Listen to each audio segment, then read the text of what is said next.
Today, what we're going to be talking about is the 1700s, a period of great revolution and change in Europe in general, but in particular in Scotland. The changes were being driven by some of the unique circumstances that we see in Scotland.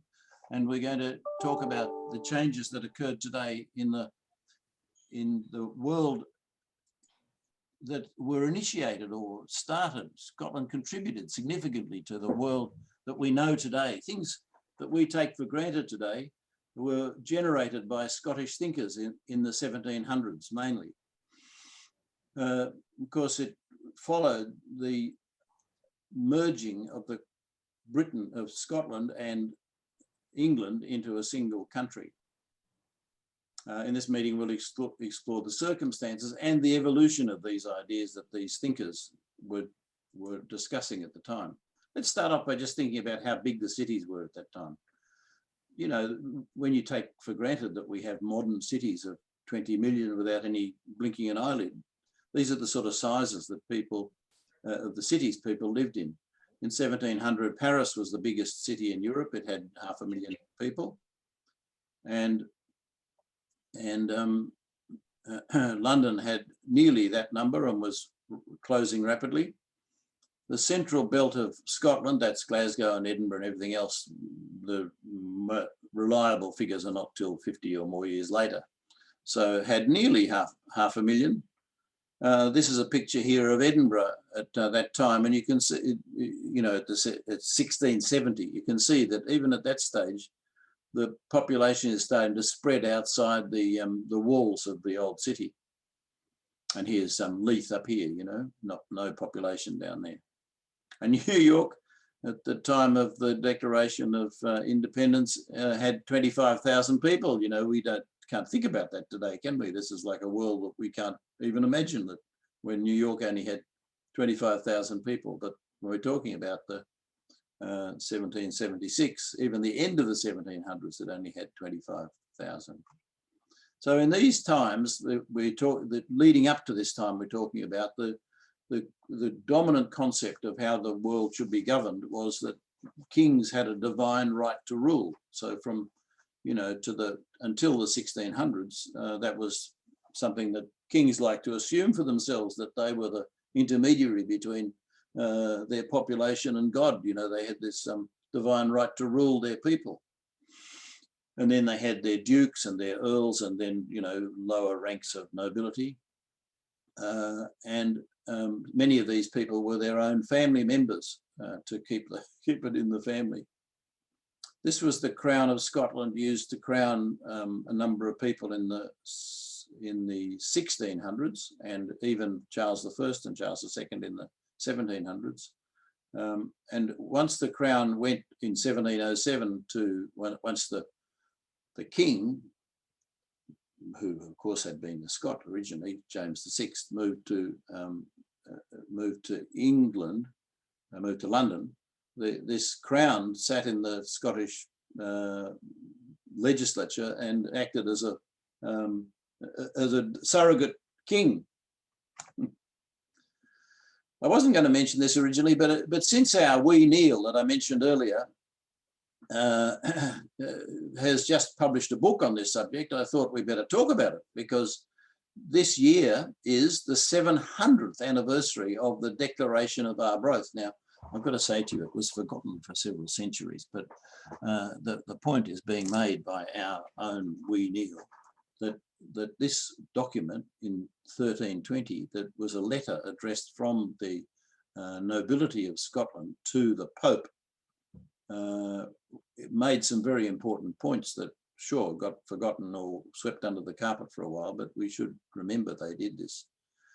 The Pope, under pressure from the English, had told the Scots that they were going to be subservient to the English king, and the nobles got together at this place, which is out to the northeast of Edinburgh, got together and signed this document. These little things here are their seals on the document, to the Pope, to say that Scotland was had been an independent kingdom since antiquity, and that Robert the Bruce should be their king and not be subservient to English attempts to suppress them. Most importantly, in this context, they were talking about that Scotland had the prerogative, the Scottish people, and by that they mean the nobility of Scotland actually at that time, but let's just gloss over that for now, that the Scottish people should have the prerogative to choose their king rather than be told what to do. So this is sort of taken as being an early idea of popular sovereignty, you know, of people choosing their own king rather than being told what to do by the Pope or anybody else. So this is Neil's book. It's called Conquered by No One, A People's History of the Scots Who Made the Declaration of Arbroath in 1320, edited by, it doesn't say we there, does it? I thought it would. We Neil. And it's just come out like, he only wrote to me about a month ago saying, could I help with the production of the book? So it's very new. He must have found some other solution, but I did try to help him get it published. So coming on then, 3 centuries, we have this pivotal character in the establishment of who Scots are culturally. And that's John Knox, mentioned a moment ago by Diane. And he was trained to be a priest, you know, Roman Catholic priest. This is the sort of period that he lived in. But when his mentor, Wishart, was burned at the stake for heresy in 1546, he changed his mind about, you know, whether he should be looking only for change within the church, and became more in favour of breaking away from the church, the Roman Catholic Church. Perhaps for his own safety, he went to Europe. He was initially, I think, in Frankfurt as the priest to the congregation there in Germany for a while, but then he went on to Geneva, where of course he came across John Calvin, who is the founder of the Calvinists and all their offshoot religions, and was, you know, enamored with the whole Calvinist idea. He returned to Scotland in 1559, married, among other things, and became he was a great preacher and was very persuasive in converting people to the idea of the Reformation. In particular, he converted the nobility to the idea of resisting the Roman Catholic Church. You know, the Calvinist ideas are that a bit to do with predestination, meaning that, you know, the thought is that amongst these people that you either were predestined to burn in hell's fires or lead a good life, and so they got to practice they got to try to demonstrate how they were destined for a good outcome for that binary option by leading a good life. That was really part of the idea. It favoured this whole Calvinist thing, favoured austere practices and you know, being sorry that you were a sinner, that sort of thing. And there are a lot of fire and brimstone, and you know, you'll burn in hell if you don't behave properly, all this sort of austere carry on. You got to say though that Knox was always in favour of education, you know, so that you could learn about God, and in particular the church's structure, that's what's called the polity, was very democratic, you know, so that in congregation, the congregation would find its leader. That means that the minister, who's called a lead elder, often they will appoint a group of elders to run the congregation, and in particular the minister is not really seen as being above those people, only the teaching elder amongst them. And they choose their own, the congregations. And then when there's a sort of a general thing about the church, they send a representative or two to the what's called General Assembly, but that in itself is just an annual appointment to go along to the meeting. And then the General Assembly doesn't have like a permanent head, like a president, don't mention the word. It has like a rotating chair, so that it's a much more democratic organisation. So this whole culture of the Calvinist Reformed Church stayed with the Scots, was very important to them. They thought this whole idea was quite important, and of course you see it much later in the disruption. You know, the 1840s event where half the congregations walked out to form the Free Church, but that's a story for later. Then coming on further, we have in the 1500s this outstanding thinker, a classic scholar without peer, described as the most profound intellectual Scotland produced in the 1500s.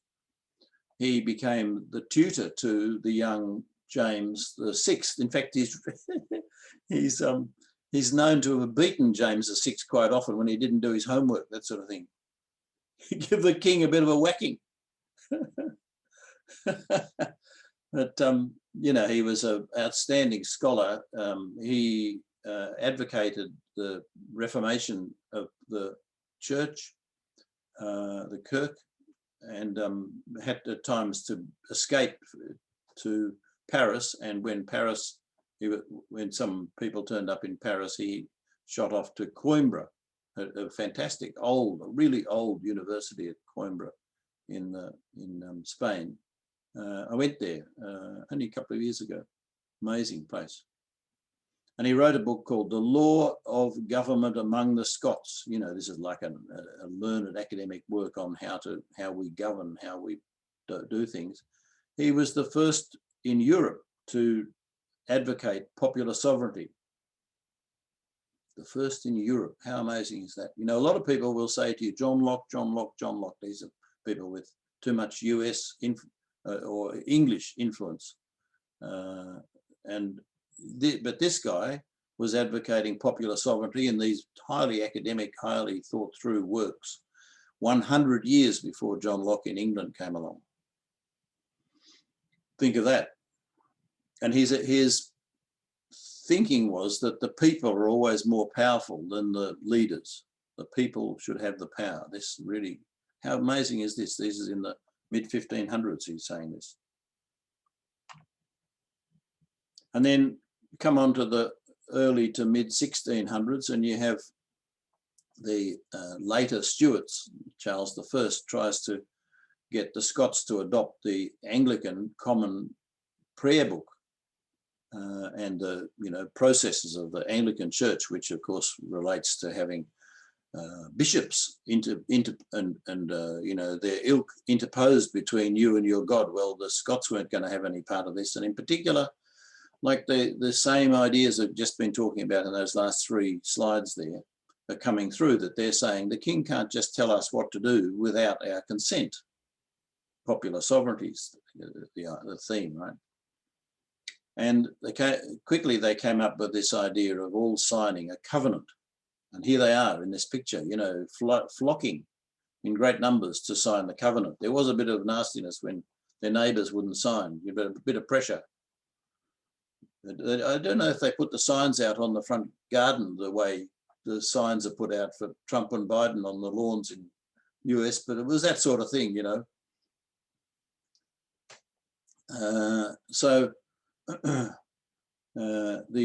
This was a big deal, this, and the Covenanter army won the Bishops' War, which came a couple of years later, and soon thereafter you had the civil wars in England, which are not mentioned here, but that's the first and second English civil wars.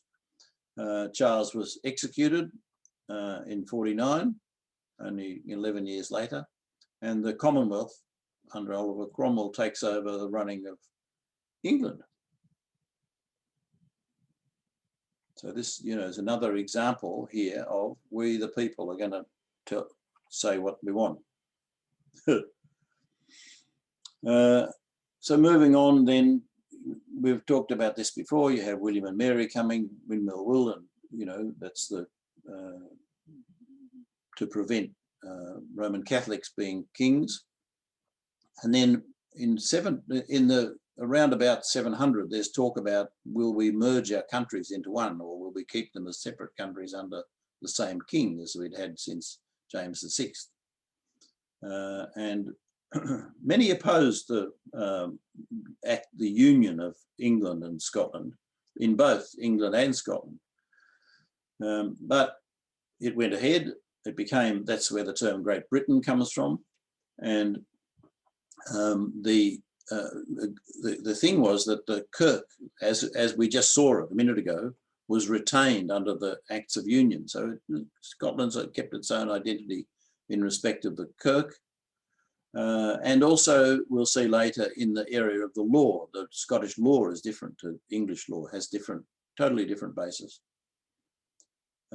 It perhaps helped the union that William, who'd been king for a while by that stage, king, joint monarch, had been a Calvinist. Yeah, and yesterday morning when I first did this presentation, I was looking at this flag thinking, well, I remember on Empire Day in the 1950s that we would have these ceremonies on the 24th of May called for Empire Day, and we'd have 3 little kiddies, you know, about 10 years old, lined up, one with each flag, the flag of St. Andrew, the flag of St. George, and the flag of something else. And I thought, what is that flag of something else? I can really only see 2 on here, the flag of St. Andrews and the flag of St. George. What's the third one? And only later I realized this is not actually the Union Jack as we know it. This is the flag of Great Britain without Ireland. And the one that we know better is the flag that, you know, is the Union Jack, which has a flag of St. Patrick going through the flag of St. Andrew. You probably didn't pick that up. I didn't either at first. So in the end, Scotland did quite well out of the Union, in fact, and a lot of it was down to tobacco importing from the Chesapeake. You know, of course, tobacco was very important, and one of the attractions of Scotland joining the Union was that they would then have access to English colonies. Until that time, Scots were treated as foreigners in English colonies, including, of course, Virginia and the Carolinas and, you know, Massachusetts and so on.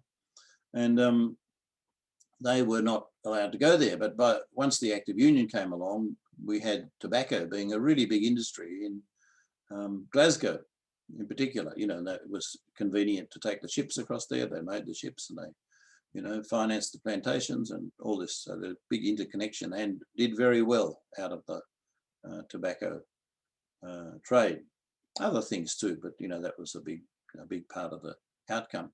And so they really sort of learnt to play the long game rather than just think about the immediate changes that they might otherwise resist in having done this union. So another aspect of it was, and this really is quite important to the development of new ideas and being open to sort of expressions of radical ideas, that they no longer had the government heavies there beside them in Scotland. They were a bit like out on a limb there and could discuss ideas more freely and didn't have so much pressure. That's a line of thinking. So didn't have out of sight of London, basically. So this is partly why the Enlightenment happened in Scotland as it did. This was an extraordinary time. Revolutionary thinking was going on in Scotland, and slightly differently in Glasgow and in Edinburgh, but, you know, nonetheless. 2 main issues came out, 2 main sort of themes were involved in this Enlightenment, or the New Light as it was called at that time. And they were human nature. What is human nature, and what do we do by human nature, or what do we learn? And the other thing is that history was very important. It was, you know, a time when people began to things we take for granted today, that the world is an evolving place, that things are changing, progressing, some might say, that change is possible, that, you know, hadn't been very important to people's thinking up to that time. The Scottish Enlightenment, though, was always much more grounded, was much more in touch with the population and more practical issues, scientific and practical things, as opposed to being more just a wafty idea, head in the clouds sort of thing. In particular, we're going to talk about the main people today we're going to talk about are these two people. Francis Hutcheson, known as the father of the Enlightenment, and he lived from the, just the end of the 1600s through to the middle of the 1700s. He was a moral philosopher, really, that's a better way to put it. And then this fellow, Henry or Harry, pronounced Hume, although it's spelled home, who later got this name, Lord Kames, that he's perhaps better known by that name. A lawyer and quite a different sort of character. Similar sort of dates, he lived a bit longer. Let's talk about the father of the Enlightenment first. This is this generous looking fellow here. I feel warm to see him just in that lovely warm glow of a picture. In fact, he had been born in Ulster, but of course, Ulster is well known for its having been established by Scots being planted there during James's time, from the Highlands at first, and then later many more from the lowlands of Scotland to, establish the Protestant cause there. His father was a minister of the church. That's the phrase they use for someone who grows up in a manse. He spent some time in Dublin. He arrived in Glasgow as a student in 1711 and was immediately taken in by this Professor Simpson, who was becoming known for his challenging the hardest of the old Calvinist doctrines. And so out of this background emerged a much more reasonable view of man and his creator. That's the way you put it. Let's just think a little bit about what life was like in Ulster. These were people who had taken in a sort of evangelical way their religion to Northern Ireland. And they'd taken with them this aggressive egalitarianism of the church. They favoured education. We saw that was part of the Knox principles. And they had this religious zeal. But at the whole time, they felt under threats from the much greater Catholic population. So, and these people, they're the people who later upped stakes again and went to live in the backwoods of the Appalachians. That's where you get all that, hard-edged Indian fighting, in fact, fighting anybody really. They're tough characters, used to this idea of having enemies that might, get them any time from Northern Ireland. Davy Crockett's one of them, isn't he? Among many others. Andrew Jackson, all these people, they're all people who came from this Ulster Scots. What in the US, we don't call it that, but what in the US is called Scots-Irish, that term, meaning that they are not Catholic Irish. That's what that term is intended to be. Wasn't relevant till the 1840s when great numbers left Ireland, Roman Catholic Ireland, to go to the US, Massachusetts and so on, as because of the potato blight.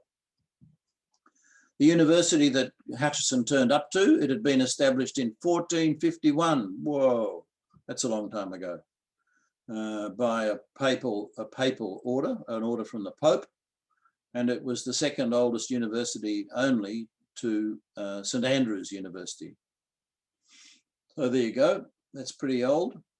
And of course, you can see by that it's older than any university in Edinburgh. In the early 1700s, when he went there, it was less controlled by local business people and the Kirk. It was a better place to have open thought with different parties about alternative ways of doing things. And in due course, just around about this time, from there on, really, from the early to mid 1700s, you start to get these scientific subjects, like botany and medicine and, so on. You get professorships in these subjects that had not been there before. And typically a course for an academic course for a student in these times incorporate, how we have, like, you're either a science stream or an art stream. That's a typical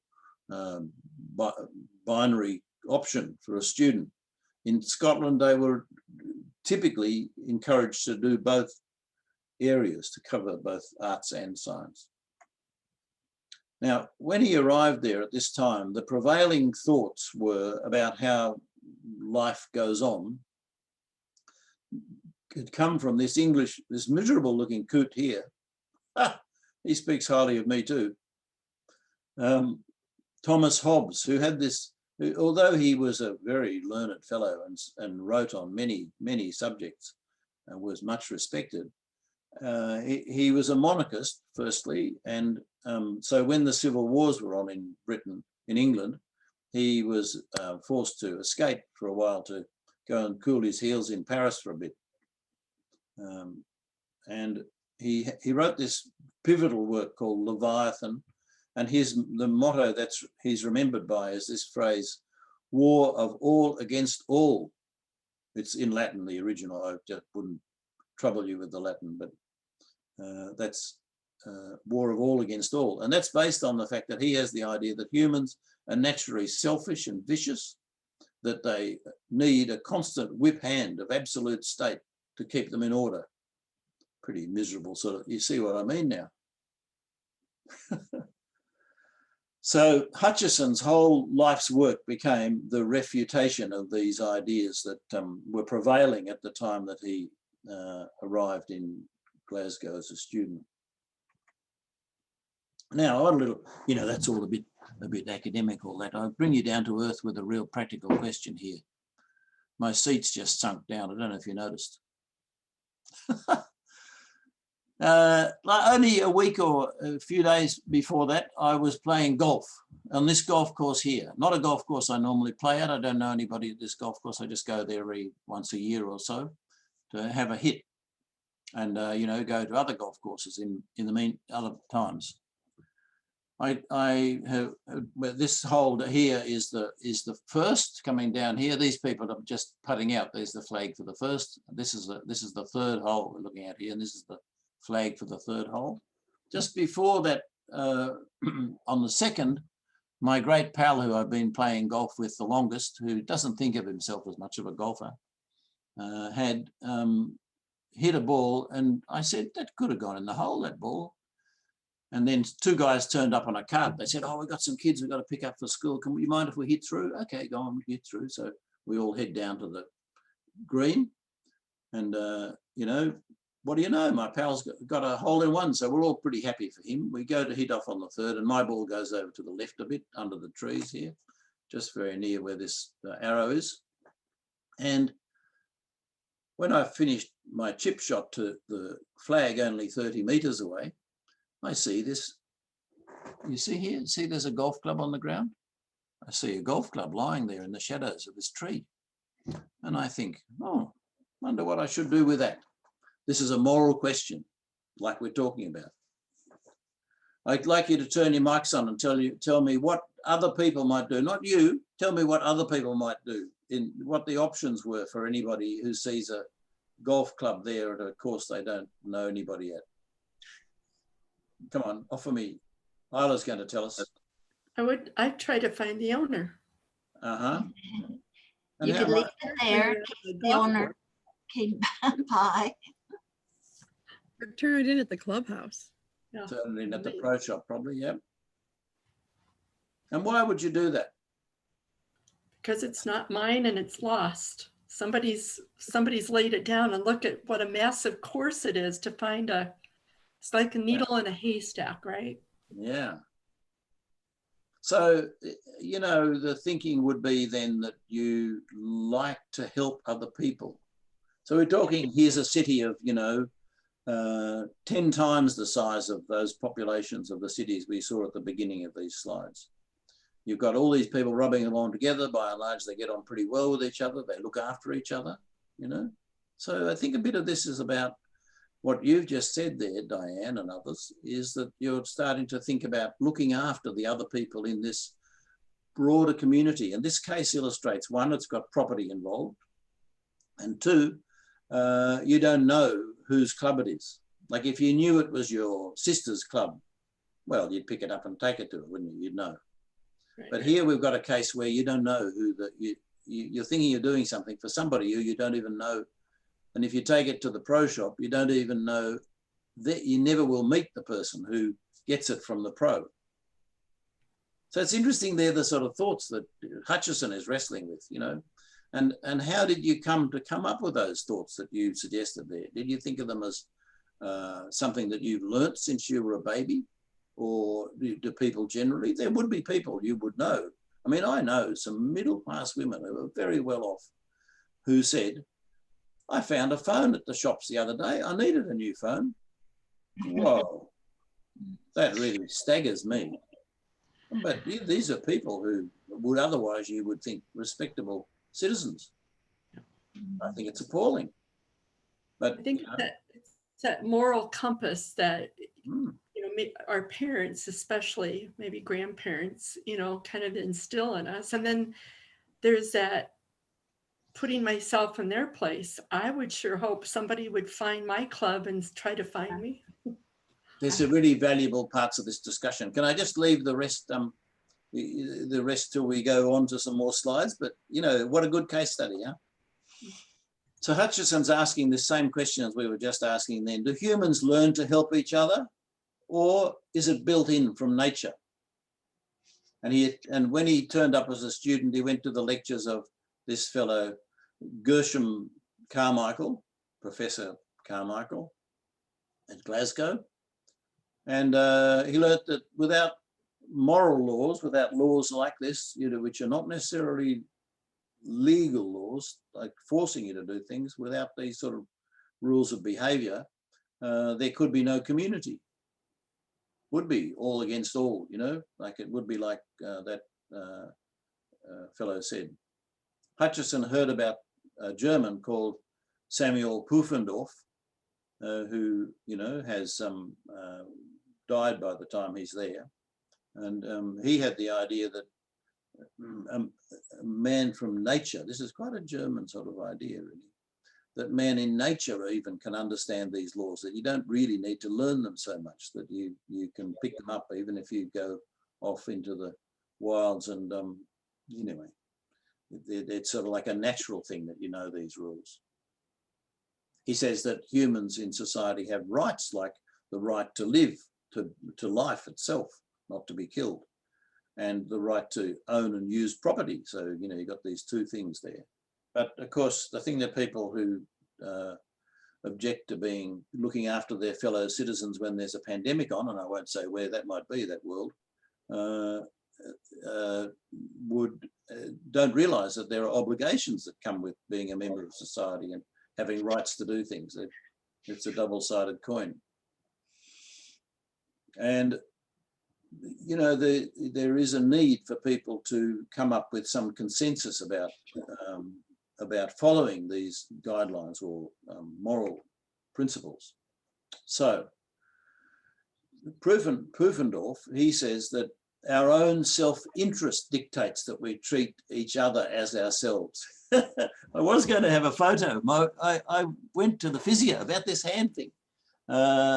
And there was a sign on the council car park that said some of our officers have been abused by customers, by, you know, users of the car park. And they said underneath, we would like you to treat our officers as you would like to be treated yourself. And I thought, whoa, there's that same thing coming down from this guy who wrote this stuff in the 1600s, right? And I asked her to take a photo, but for some reason her phone wasn't working. I would have otherwise had it here for you. But you know, I mean, I remember my grandmother telling me that, Diane, thank you for the hint, you know, do unto others, she used to say, my grandmother.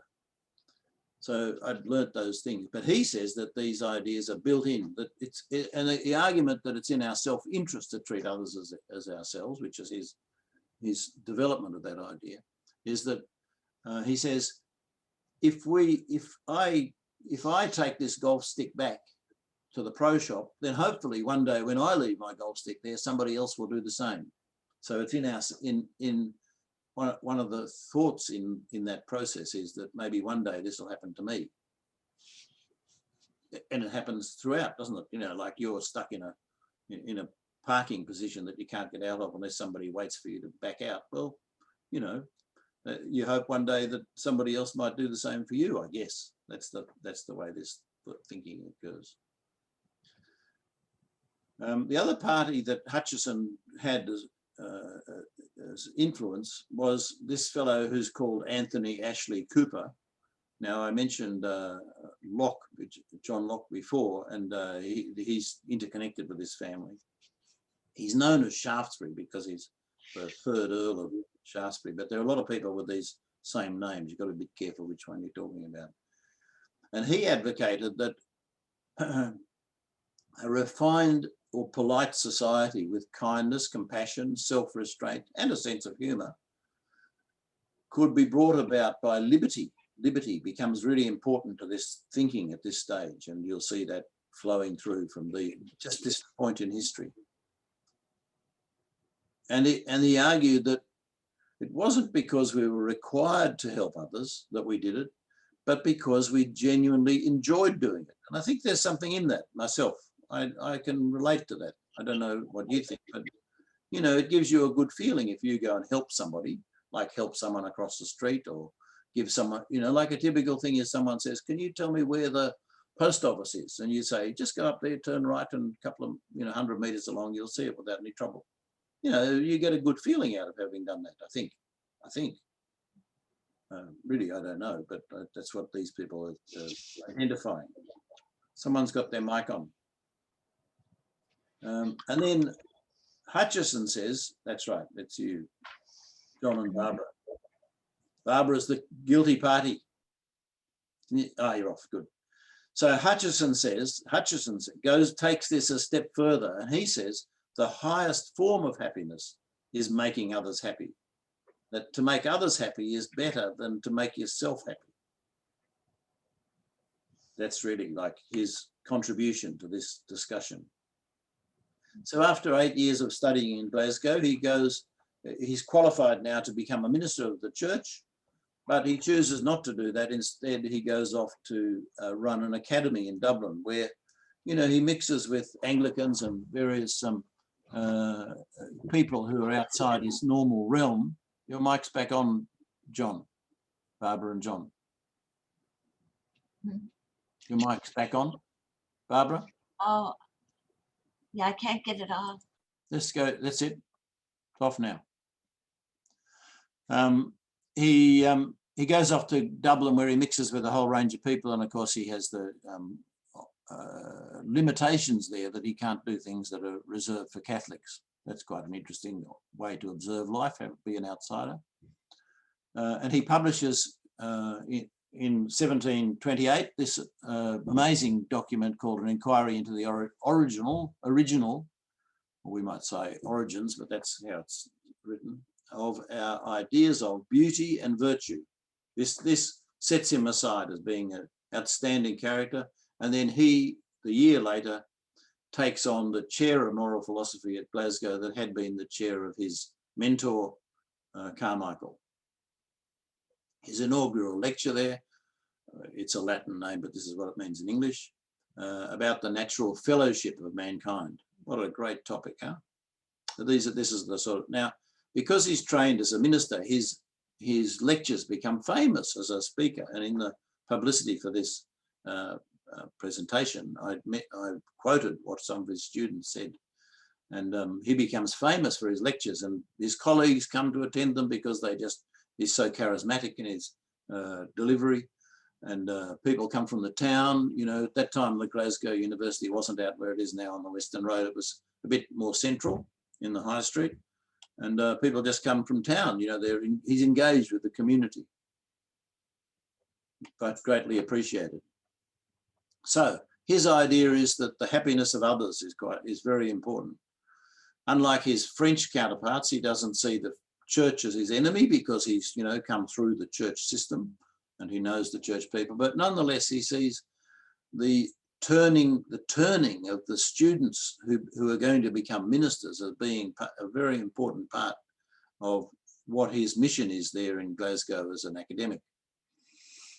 And and to bring them to think that the pulpit is the place to uplift and inspire your students, not to your congregations, not to threaten fire and damnation to them from the pulpit. So, you know, it's a huge change in philosophy that is reaching out to the whole population of Scotland through the pulpits and his education. But in everything he talked about, liberty was critical. Humans are born to be free and equal, he says. That's a really amazing thing.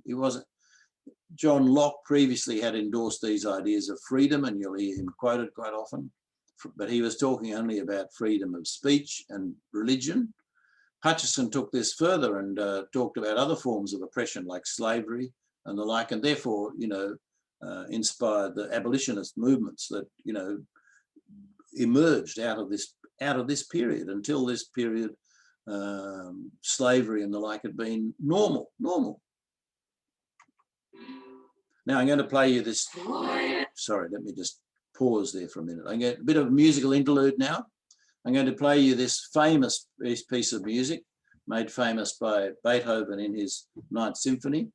But the words of the music that he created, the words to the music, are exactly at the end of this 1700s period, and you get from this the idea that Schiller, this is Friedrich Schiller, the great poet, friend of Goethe,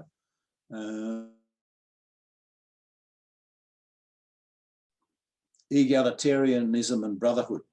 Let's just hear the music. You'll know it all so well. It's the anthem of Europe, the music is. Not the words, but everybody knows that the words are these words here, you know, and it's often sung by choirs.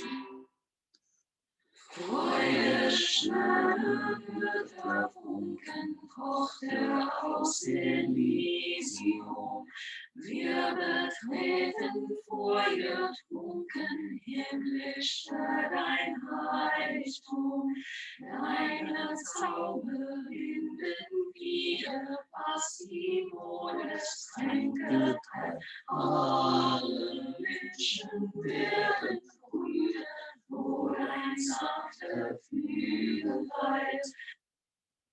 So, you all know it, don't you? Have you heard me play that before, some of you? No. These are the key words in this song that is so popular. You know, it's really such a widely, and when you hear it, you might not appreciate it, maybe you do, that these are the key words, you know. Was die Mode streng geteilt, meaning strong, what the custom strongly divides, meaning like geteilt, the past tense of to break up, you know, like tile. And all men werden, that's, you know, the future tense, Bruder, you know, all men will become brothers, future tense. There you go, that's what it means. And it goes on, it's very flowery, the rest of it. I'd encourage you to go and look it up. I'll mention werden Bruder. Then we're going to talk about another musical little interlude, just for the fun of it. A very similar theme from Scotland's own national hero, written at the same time as Schiller wrote his poem, very similar time, 1795. Burns was very much in favour of these republican and egalitarian ideas. In fact, you know, he got into a bit of strife. He had to publish some things anonymously when he was in favour of the American Revolution and the French Revolution, which, you know, advocated these same ideas. Another name for this song we're going to hear is There for Honest Poverty, but we'll know it as A Man's a Man for All That. It's got a lot of Scots words as well as English words in it, because he wrote often in the Scots language. But it's okay, you'll understand the idea, egalitarian ideas, republicanism. And this song is so famous that when the new Parliament in Edinburgh opened following devolution, you know, that's the first sitting of the Parliament in Scotland for a long time, in 1999, this song was sung, like almost the national anthem of Scotland. That's how powerful and how central this poem, this song is to Scotland. So it's worth noting. Just sit back and enjoy. Is there for honest poverty that hangs his head and know that the coward slave we pass him by, we dare be poor or wrong? For all that and all that, our toils obscure and all that, the rank is but the guinea's sum, the man's the coat for all that. What though ungainly fail we dine, where hold and play and all that, keep fools of silks and make their wine, a man's a man for all that. For all that and all that, their tinsel show and all that, the honest man nowhere stay poor, is king of men for all that. You see yonder gate of the Lord, for Scots and Staels and all that, 200 worship at his work, he's bought the coop for all that, for all that and all that, his raven star and all that, the man of independent mind, he looks and laughs and thought that the prince and man compelled night, a marvelous truth and all that, but an honest man's a fool his might, could faith be on all that, for all that and all that, the dignity and all that, the people sends the bridal war, are higher rank than all that. And let us pray that homage may, as common will for all that, as sense and worth for all the air, shall bear the green and all that, for all that and all that, it's coming yet for all that, but man to man the world o'er, the brothers be for all that, for all that and all that, it's coming yet for all that, but man to man the world o'er, shall brothers be for all that. You see how similar that theme is to the Schiller poem from the same period. You know, you see the words there at the end, shall brothers be for all that. Yeah. And, you know, this is a really famous song. It's perhaps made more famous by the fact that it was written, you know, at the time it was written. So, you know, he was in a bit of a state because he'd been sourcing his income as a, you know, father and so on, as an excise man. But when he showed some support for the American Revolution and the French Revolution, he was, you know, called to account and left in difficult circumstances and died young, you know. So this is a bit of a story like Buddy Holly, you know, die young, or Elvis, the same. So that's that same theme there, and he died the year after. Now, let's look at the other central character to our story today. That was just a little musical interlude. Did you enjoy that? Good. So Harry Hume, or Home as I might call him, was a lawyer who had studied in Edinburgh. So he's not a Glasgow-based person, he's an Edinburgh one. And Edinburgh has quite a different sort of feel about it, social life and so on. Of course, he'd had to study the law in Scotland, which is unlike the law in England, as I mentioned earlier. It's based on Roman law, and it's more like the law in France and Holland and Italy than it is like the law in England. They don't call people solicitors in Scotland, they call them writers. And you'll see that sometimes on still, you know, in the 1800s, you'll see writer written as a person who practices the law on death certificates and birth certificates. And you think, what's that all about? Are they an author or what? No, they're a solicitor. And the people that are a bit like what the English would call barristers are called advocates. And they have a different role to what a barrister does in an English court. Judges are more inclined to use reason than precedent. You know, the English law is very much based on precedent. The judges in Scotland are required to think through what really happened, look at the evidence. The evidence has to speak for itself and not be puffed up by spin and the like. The evidence should speak for itself, and the logic of the conclusion should be thought out. So this is quite a different basis to be starting life on than the idea of we're just doing what we always did do, precedent. Don't get the impression this guy was a softie like Hutcheson. He was a hard-nosed bugger. You know, he'd quite happily sentence people to death without a second thought if he thought that was the right answer. However, the life in Edinburgh generally was a fairly sociable affair. You know, people lived cheek by jowl in the narrow alleys and confined spaces, quite tall buildings with often different classes all intermingled. Like you had aristocracy living in the middle and the poorer people living on the top and the servants living in the bottom and the workers. So you had, and they would intermingle, they'd rub up against each other, and they'd learnt to do that quite well. And of course, were more accommodating to each other.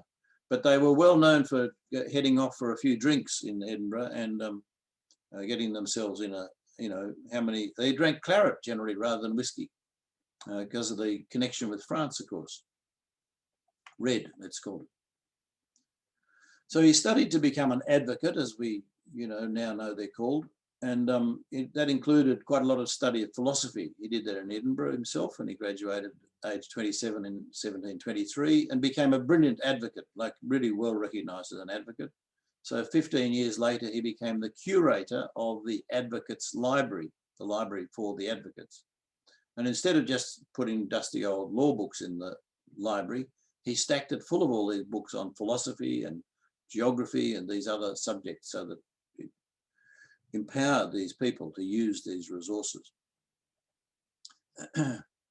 And, it's not uncharacteristic of what we think of as a characteristic of the Scots Enlightenment that it's known for organising information, knowledge and information, systematized so it can be used in a practical way. And as we saw once before in these sessions, the Encyclopedia Britannica, which is, the sort of epicenter of collecting all information and making it available to the population, was a Scottish idea.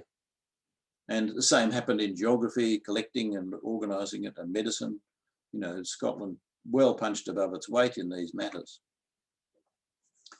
When he became a judge, that's called raised to the bench, do you mind? He took the name Kames, just a name, I think, from somewhere that meant something to him in 1752. It doesn't mean that he's a lord in the sense that you might think of lords like the House of Lords or the Privy Council or these things. It means that he's a judge, like you might say, Milad, like to refer to the judge, my lord. So he's not really a lord in the sort of more normal use of the term.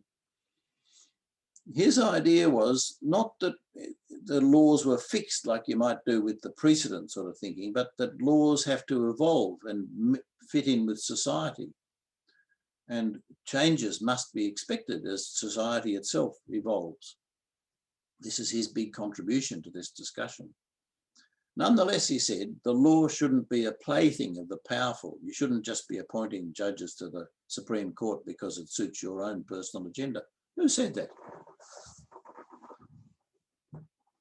You should be, you shouldn't be playing with law. You shouldn't be making it to suit the rich and powerful, but rather thinking although it's evolving and you can say, well, it's open for anything. No, that's not right. There must be some fixed principles that guide the establishment of changes to the law. And those two things he saw were reason, that you should be able to draw on your knowledge that you've acquired and draw conclusions from that of what changes are required based on reasoning, not just because it suits some particular person.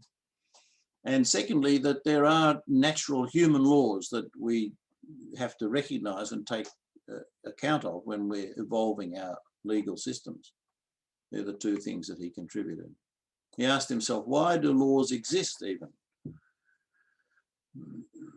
Why do humans make them and then agree to abide by them? That's obviously a bit like wearing face masks, isn't it?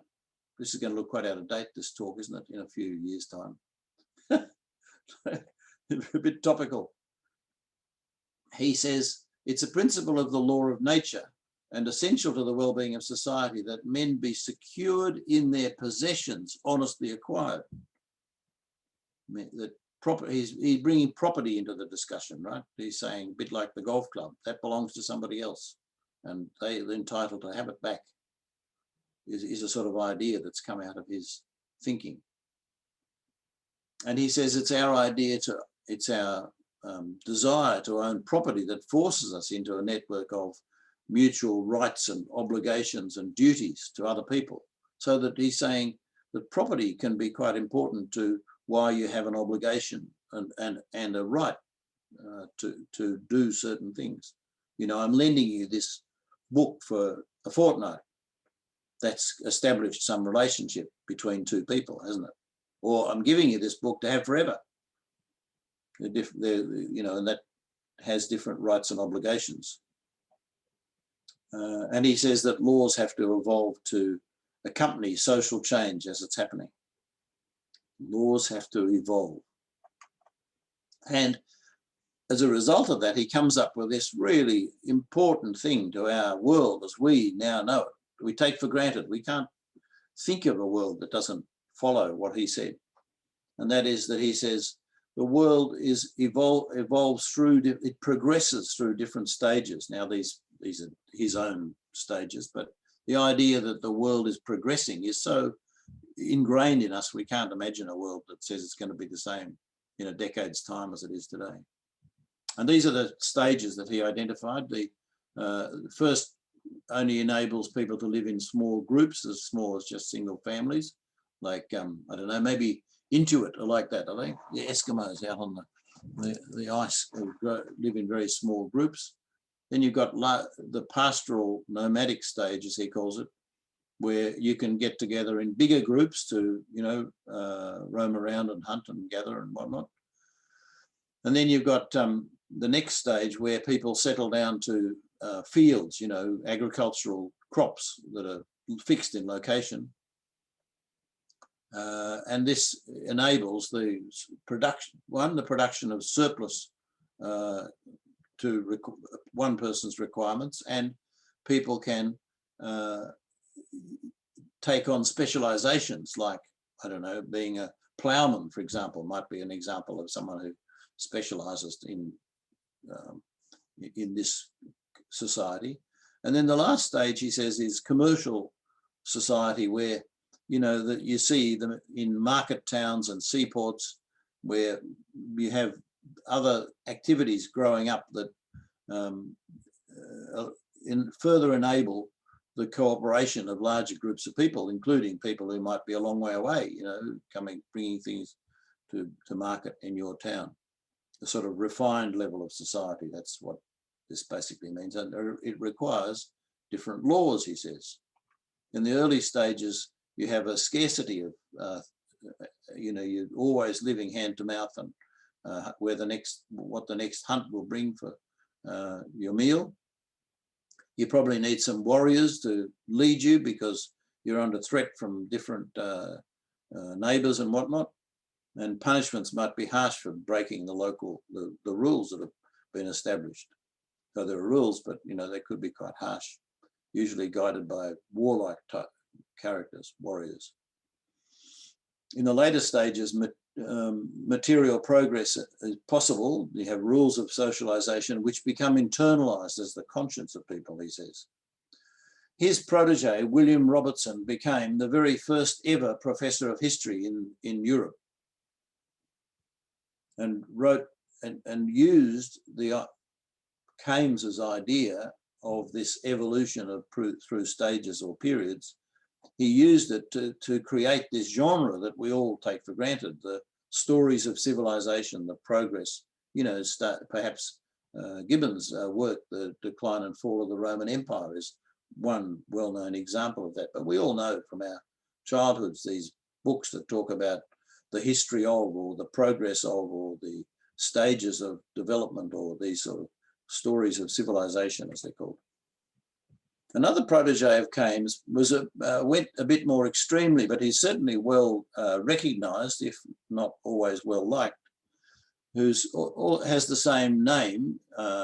He only changed his name as a young adult from Home to Hume, because the English couldn't pronounce the word the correct way, so he spelt his name from then on with this easier to pronounce version.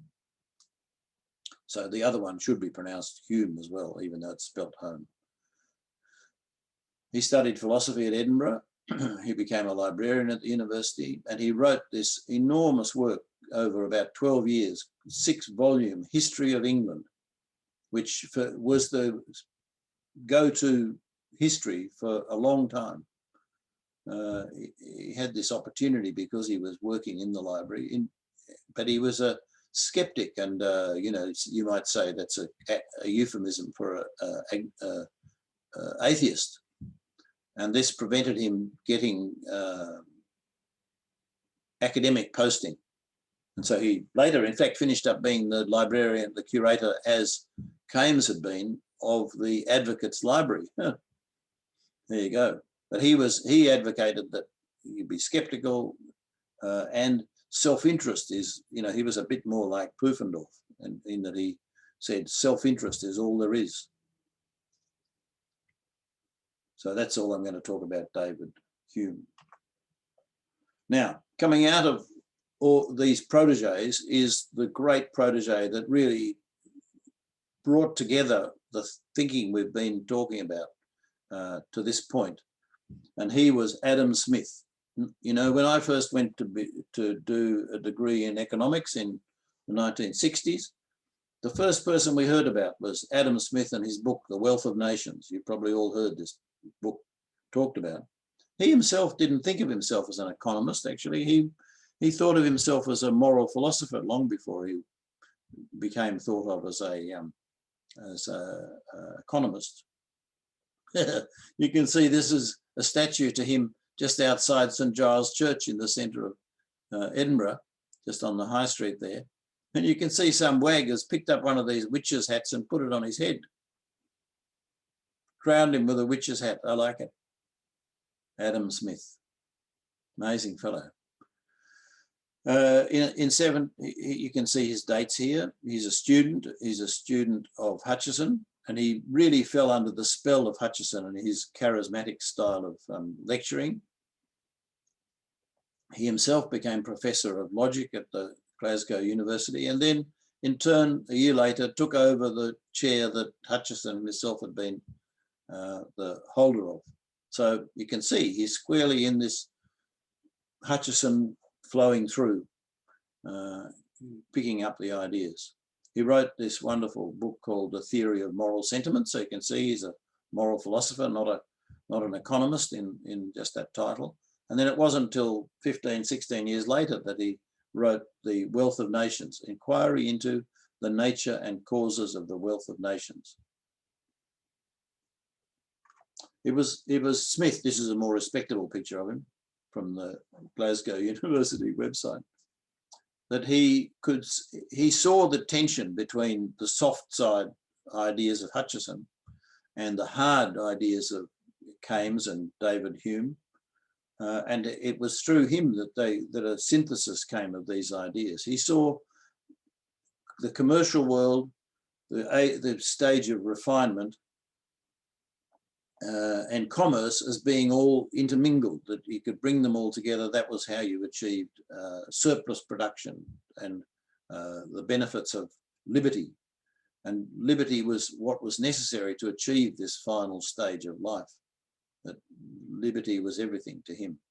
And even so, he says that even the freest societies do require some underlying authority to as a backstop against things going off the rails. He had this idea that, a bit like we talked about with the golf club, right? That the humans are capable of stepping outside themselves as being almost two people and seeing themselves as others might see them. I thought I heard you say that, Diane, earlier, that, you know, that's a sort of, that you feel you have this conscience that you can do that. That's one way of thinking about it. So in that sense, you're accountable not only to others, but accountable to yourself or your conscience. That's an interesting thought that he had. And so these ideas, they're thoroughly contemporary to us. So back to the 4-iron case. What happened to it? You want to know? Anybody got any more to offer? Don't turn your mic on, feel free. Somebody took it. Somebody took it, no? And kept it for themselves. That's what might have happened. You know, that's what a 6-year-old might do, won't they? They do need to learn, the 6-year-olds. Or a 4-year-old. Unfortunately, I think I have met some people older than that who are lacking that moral compass. And they would see nothing wrong with taking it for themselves. You're not talking about Trump here, are you? Oh, who said that? No names. Yeah, okay. That's right. There are people like that. Yep, that's true. I must say, it brings out to me the one, it's a good case study in that it has property involved and you feel you can make other people happy without ever meeting those people. You know, you can pick it up, take it to the pro shop, and you expect that somebody will come back and get it and be happy without ever knowing who they are or getting any reward for yourself. It's quite an interesting little case study. But so on the next hole, which you get to you go up through these trees here, you're hitting off on the next hole. Along came the cart with the two fellas that we'd let play through, saying, "Mate, you haven't seen a 4-iron, have you?" I said, "I've got it here on the way to the pro shop," because the pro shop's just up here at the head of these trees. I got it here it is. And I said, "I've just got one question for you. Why did you have a 4-iron 30 meters from the hole?" Anybody, this is I'm talking golf now. Because, you know, you would normally hit a 4-iron 150, 106, 200 meters. Why would you have, he said to me, "Mate, I took it with me when I took my chipping wedge so that in case the trees were a bit low and I needed to hit a flat shot that didn't go up into the trees." Happy? There you go. Another aspect that comes out of this for me is that I didn't really appreciate solidly that we're talking about these ideas becoming current, becoming acceptable. Hutcheson creating new chairs at Glasgow, converting people to this idea that happiness of others is very important to human life, teaching ministers to preach that from their pulpits, that these ideas were, and Adam Smith is already writing moral things like that in the 1750s. So, you know, they're becoming normal ideas at that time, having been through a bit of a baptism of fire. But I tended to think of the Enlightenment that we've been talking about today and the Industrial Revolution as being concurrent, you know, that they were happening at the same time. But actually, when I came to look at these facts here, Watt didn't even invent his first steam engine until 1776. And of course, it wasn't perfect when he made the first one. It required another stage of someone coming up with the idea that the technology they had for gun barrels would make a good cylinder for a steam engine to refine it. And of course, it wasn't implemented in any mills and things straight away, let alone ships, you know, took another 50, 60 years to even start being thought of for ships. So, you know, these revolutionary ideas that we call the Industrial Revolution actually were a generation or two after the change of thinking. So I'll leave you with the thought that perhaps the idea that you could consider other people's points of view, that you could come up with alternatives and it wouldn't be stomped on by some authority, these revolutionary ideas of the Enlightenment perhaps fed into the ability to progress in the industrial and scientific fields. You can see even the lighthouses here. And of course, the thing I don't have here that I thought I should have included is Harrison's clock, which, you know, created the ability to navigate properly. The H2, you know, the clock that gave meridians of longitude. You could work out what they were by knowing the time based on his clock that had the ability to keep time even at sea. And of course, that was a huge change for the world, that you could then go on a ship and know where you were going to finish up because you could measure longitude. This was one of the great scientific, you know, it's almost equivalent to the steam engine.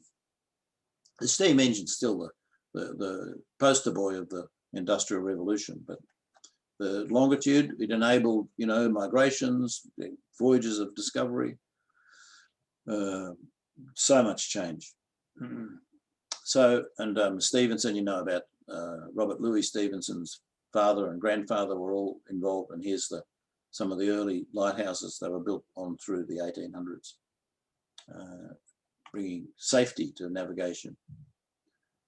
You know, if you go to the National Portrait Gallery in Edinburgh, in the New Town there, you've got in the sort of central area, as you go in, there's some processional frieze around the top of the columns, and it has all these people. I just wanted to show you this one here. You know, this has got a couple of people we started today with.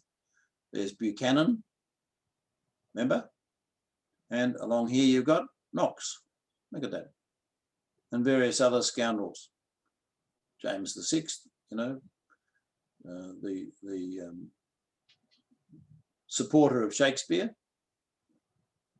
It should really be called a Jacobean Shakespeare, not Elizabethan. So this is a great thing to think about, the frieze. And then towards the end of the 1700s, you get this document here that was dreamed up in Philadelphia, as you know, or so some would say. But look at these words that come in this document on the 4th of July, 1776. We hold these truths to be self-evident. This phrase, self-evident, is a Aberdeen phrase, Aberdeen expression. That all men are created equal, and they are endowed by their Creator with certain unalienable rights, that among these are life, liberty, and the pursuit of happiness. We now know what that means, don't we? These are, do you see any link with what we've been talking about today? Mhm. And of course, these were words that Jefferson himself got from his draft of the Virginia Constitution some years earlier. And in turn, he had picked up these ideas from his college, which was the College of William and Mary in Williamstown in Virginia, where there were Scots academics talking about philosophy and the Enlightenment. Now you see the connections there, don't you? No surprise.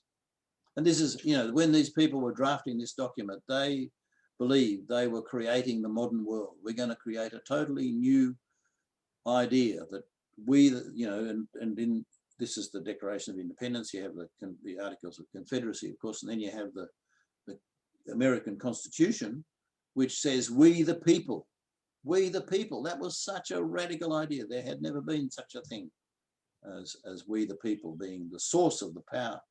This goes back right to the Treaty of Arbroath that we've talked about, you know, as a straight line. And it was, they thought they knew they were creating something totally modern. And then in due course, you have the storming of the Bastille and the French Republic being established in 1792, which of course the fathers of the American Revolution took credit for having given the French the idea of having a revolution. You know that, don't you? They took the credit, although they later became a bit dispirited by the way it turned into head chopping. So let's just briefly talk about, that's the end of our session for today, nearly an hour and a half. Let's just summarize what we've been talking about. Before 1700, the Kirk had staunchly adopted democratic processes through Knox, Buchanan and the Covenanters, and they were in favour of education. These are things that the grounding of this movement we're talking about. Along comes Hutcheson in the 1700s, and he learns and evolves the theory of how to treat others as yourself. And in particular, he sees making other people happy is very important. Liberty is important, but it's very good to make other people happy. And not because you're required to by any law or anything, but because it makes us happy to do that. And in his mind, harsh threats and punishments weren't required. That this was a positive message that he was putting out. And then on the Edinburgh side, you've got the Harry Hume, talking about life progressing, laws accompanying the progress, property honestly acquired, these sort of aspects of the thing we've talked about. And there, the protege of Hutcheson and combining ideas of Lord Kames says that liberty is tied to commerce and creates what we would call capitalism today. And I think Karl Marx would call it that too. But nonetheless, he sees liberty as very important, even though he sees a need for some fallback position. And finally, the collecting and systematization of knowledge is a very important part of this Scottish Enlightenment period. Thank you.